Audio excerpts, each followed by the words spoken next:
Essa é a parte 5. Acho que é. Parte 5, livro de Zacarias. A gente finaliza mais um livro, mais um degrau aqui nos nossos estudos. A gente vai falar dos 4 últimos capítulos, então, do 12 em diante, tá? Já no capítulo 12, ele fala sobre proteção. Ele continua nesse enredo de proteção. Deus ele promete ao povo que vai lhe guardar dos inimigos que estão ao seu redor, que vai te proteger, que vai cuidar. Há muitas ameaças perto de nós, das mais diversas maneiras. Sempre nós estamos envoltos a algum tipo de ameaça, seja ela física ou espiritual. Então, essas ameaças elas expõem as nossas dúvidas, as nossas fraquezas, os nossos medos, as nossas falhas, as nossas angústias, enfim. Essas ameaças muitas vezes também nos levam a cometer erros, nos levam a cometer pecados, nos levam a falhar, não só com o Senhor, mas também com as pessoas que estão por perto de nós, até mesmo com nós mesmos, né? Então, a promessa de Deus é que ele vai proteger o povo de Judá, vai proteger o povo de Israel. Deixa que o Senhor também nos guarde. É algo que me vem à mente, né? Muitas vezes a gente precisa também confiar que Deus vai nos guardar, que Deus vai cuidar de cada um de nós, a ponto de que as nossas necessidades vão ser supridas, mas que também a gente está em segurança debaixo dele. Considerar que o Senhor ele é capaz de cuidar de nós. Que o Senhor sim, ele sabe o que é melhor para nós. Então confiar as nossas inseguranças na mão dele, né? Lançar nele os nossos medos, as nossas vulnerabilidades. O Senhor ele tem cuidado de cada um de nós. Eu tenho certeza que o Senhor tem cuidado de você e não vai ser diferente. Ele jamais vai nos abandonar. Agora ele fala aqui no capítulo 10 sobre essa destruição do capítulo 12, desculpa, sobre a destruição dos inimigos de Jerusalém. Ele fala também sobre arrependimento dos habitantes de Judá.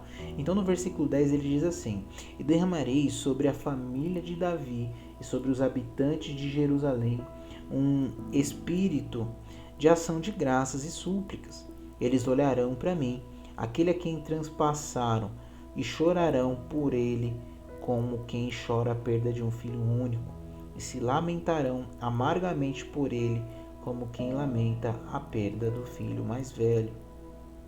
Então aqui ele está falando de uma maneira profética, né? A gente pode entender isso aqui de maneira profética a respeito de Jesus Cristo e como foi de fato, né? Quando ele foi transpassado e foi morto naquela cruz.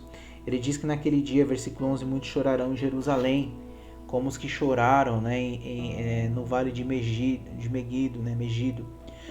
Todo pai chorará separadamente, cada família, suas mulheres, a família de Davi com suas mulheres, a família de Natã, a família de Levi, a família de Simei e todas as demais famílias.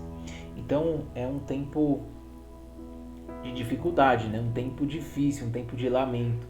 Mas no capítulo 13, ele fala sobre promessa de dias melhores. Então o Senhor promete ao seu povo que dias melhores vão vir, que dias melhores virão. É sempre muito bom ouvir, né, essas expectativas, é sempre bom gerar essas expectativas de que dias melhores virão, de que dias melhores vão vir. A vida ela é sempre muito dura, então quando a gente tem ou recebe da parte de Deus palavras que nos fazem acreditar em dias melhores, isso eleva o nosso ânimo, eleva um pouco a nossa confiança, alimenta a nossa fé, cria boas expectativas para nós, traz para a gente esperança. Então é muito bom a gente buscar sempre se alimentar também desse tipo de palavra aqui. Agora, a vida ela é cheia de desilusões, cheia de muitas dores, na maioria dos casos a vida traz, né, muitas chances de frustrações acontecerem. Agora o Senhor ele promete por meio da sua palavra que a gente pode viver a expectativa de a vida ser melhor, não porque a gente vai fazer algo que vai se destacar e que vai fazer diferença, mas porque o Senhor é fiel, porque o Senhor é bom, porque é Ele quem tem essa promessa de dias melhores. Talvez pessoas, né, eu poderia muito bem vir aqui e falar que os seus dias vão ser melhores, que vai dar tudo certo, que as coisas vão acontecer de uma maneira natural e vai ser muito bom. Eu até acredito, até desejo que isso aconteça, mas eu não posso te garantir, eu não posso te prometer isso, porque eu não tenho poder para que isso aconteça. Mas quando a gente ouve essas palavras e quando a gente vê esse cenário vindo através de palavras do Senhor, eu crio esperança. Eu crio aqui a certeza de que as coisas vão acontecer, porque Ele é fiel, Ele é justo e Ele não falha.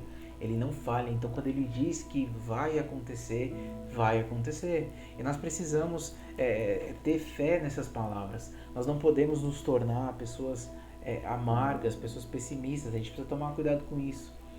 Por muitas vezes, quando a gente vê ou quando a gente enxerga somente as coisas que dão errado em um determinado tempo, a gente tem a tendência natural de se tornar pessoas amarguradas, pessoas pessimistas, pessoas que não vão acreditar muito, que não vão ser alimentadas por uma visão de esperança. E Deus está disposto a nos fazer viver a vida com prazer, fazer viver a vida com alegria. Então ele diz no capítulo 13, aqui Zacarias capítulo 13, ele diz assim: naquele dia uma fonte jorrará para os descendentes de Davi e para os habitantes de Jerusalém, para purificá-los do pecado e da impureza. Eu eliminarei, versículo 2, da terra de Israel o nome dos ídolos e nunca mais serão lembrados. Removerei da terra tanto os profetas com espírito imundo. E se alguém ainda profetizar, seu próprio pai e sua mãe lhe dirão: você deve morrer porque disse mentiras em nome do Senhor. Quando ele profetizar, os seus próprios pais o esfaquearão. Olha que tenso, olha que duro essa palavra. Aquele que vai profetizar mentiras, aquele que vai profetizar da sua próprio entendimento, aquele que vai fazer as coisas segundo a sua própria vontade, vai ser corrigido e vai ser atacado, pelos seus próprios pais. E ele continua dizendo, versículo 4, naquele dia todo profeta se envergonhará de sua visão profética. Não usará um manto de profeta feito de pele para enganar. Ele dirá: eu não sou nenhum profeta, sou um homem do campo. A terra tem sido meu sustento desde a mocidade. E se alguém lhe perguntar: que feridas são essas no seu corpo? Ele responderá: fui ferido na casa dos meus amigos. Ele continua falando aqui sobre a espada, sobre os pastores, aqueles caras que estavam abandonando o povo de Deus, ou que estavam negligenciando aquilo que o Senhor tinha dado de tão precioso. Ele fala assim, versículo 7, firo o pastor e as ovelhas se dispersarão, e voltarei a minha mão para os pequeninos. Na terra toda, 2/3 serão ceifados e morrerão. Todavia, a terça parte permanecerá, diz o Senhor. Colocarei, versículo 9, essa terça parte no fogo, e a refinarei como prata, e a purificarei como ouro. Ela invocará o meu nome, eu lhe responderei, e o meu povo, direi. E ela dirá: o Senhor é o meu Deus. Então, dias de esperança, dias de que até mesmo aqueles que em um momento se lançaram contra o Senhor, aqueles que decidiram se levantar, vão ser perdoados, vão ser colocados em uma refinaria, vão ser colocados ao fogo. E o fogo representa assim o poder, representa também purificação, santidade. Então não há nada perdido, não há nada que não possa ser transformado, não há nada que não possa ser reconstruído. Não há nada que em Deus possa tomar um novo caminho. E ele termina o livro de Zacarias no capítulo 14 falando sobre o dia do Senhor, a vinda do reino de Deus, a vinda sendo estabelecida, o anúncio aqui da chegada do grande dia de que Deus vem. E ele vem, independente de você crer ou não, de você ter fé nisso ou não, ele vem. Nesse dia o Senhor julgará todos os povos, habitantes da terra. Haverá uma grande consagração. E eu creio que o impacto da santidade entre aqueles que sobreviverem ao juízo vai ser algo muito grandioso. Eu reconheço que é muito difícil entender e analisar esses contextos todos, porque são palavras proféticas que algumas já se cumpriram quando a gente vê a vinda, a primeira vinda de Jesus. Mas quando a gente examina os dias atuais e a gente examina a própria Escritura, a gente entende a segunda vinda de Jesus e vê que tudo isso também faz parte dos nossos dias.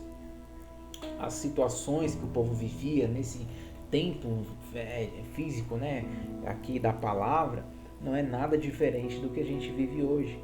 Então, é muito importante a gente pegar né, essas coisas que o Senhor tem nos instruído e trazer para nós assim, uma espécie de reflexão que nos leve a transformações. Transformação da nossa mente, dos nossos caminhos, transformação do nosso entendimento, transformação também das nossas respostas, né, de fé. Ele diz no versículo 6, Zacarias 14:6, naquele dia não haverá calor nem frio, será um dia único, um dia que o Senhor conhece, no qual não haverá separação entre dia e noite, porque mesmo depois que anoitecer ainda haverá claridade. E naquele dia as águas correntes fluirão de Jerusalém, versículo 8, metade delas para o mar do leste e metade para o mar do oeste. Isso acontecerá tanto no verão como no inverno. O Senhor será rei de toda a terra, e naquele dia haverá um só Senhor, e o nome dele será o único. O Senhor será rei de toda a terra. Naquele dia haverá um só Senhor, e o seu nome será único. O Senhor, versículo 9, vou repetir mais uma vez, será rei de toda a terra. E naquele dia haverá um só Senhor, e o nome dele será único. E o nome desse rei é Jesus Cristo.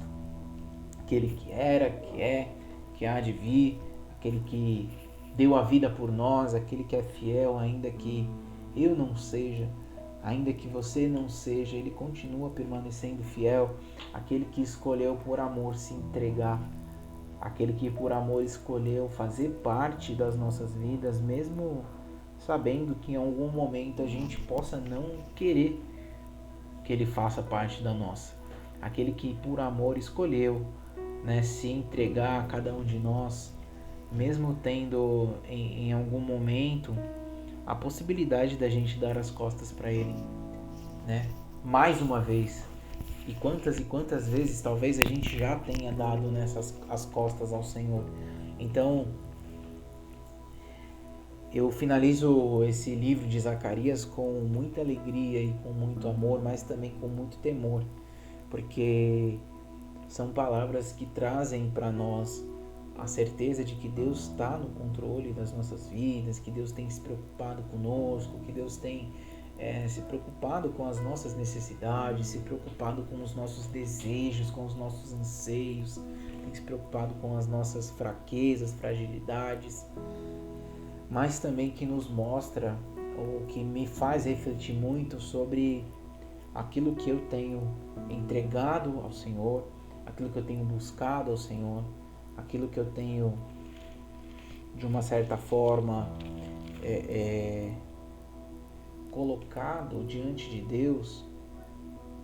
Será que eu estou realmente, esse livro me faz refletir se a gente está realmente buscando a Deus porque a gente o ama, porque a gente reconhece a bondade, a fidelidade, né, a grandeza dele, ou será que a gente estava até aqui, tem buscado a Deus porque ele pode mudar a minha história, porque ele pode me dar uma cura, porque ele pode me dar um benefício interessante, seja ele financeiro, seja ele de influência, enfim, eu não sei. Mas eu, ao ler, né, ao passar pelo estudo do livro de Zacarias e ver sobre essas visões proféticas que ele teve, um homem simples, um homem que estava, que mesmo tendo, né, uma linhagem sacerdotal, vindo de uma família que tinha já uma história, que ele se rende, né, ao Senhor, e que ele decide abrir mão das coisas que ele poderia alcançar para poder semear no reino. Então, que a gente tenha esse coração também, que essas palavras, né, venham trazer a nós reflexões e transformação. Amém? É isso, finalizamos o livro de Zacarias. Eu espero que tenha sido bênção para a tua vida. Espero que você também possa me ajudar a alcançar outras vidas, compartilhando, enviando o link dessa palavra aqui, desse estudo, dessa mensagem, para que outras vidas também sejam edificadas na sua fé, e que em nome de Jesus haja salvação, transformação, que a gente viva os propósitos que o Senhor tem para nós. Amém? Em nome de Jesus. Que Deus abençoe demais o teu dia, que você fique na paz e com o amor de Cristo.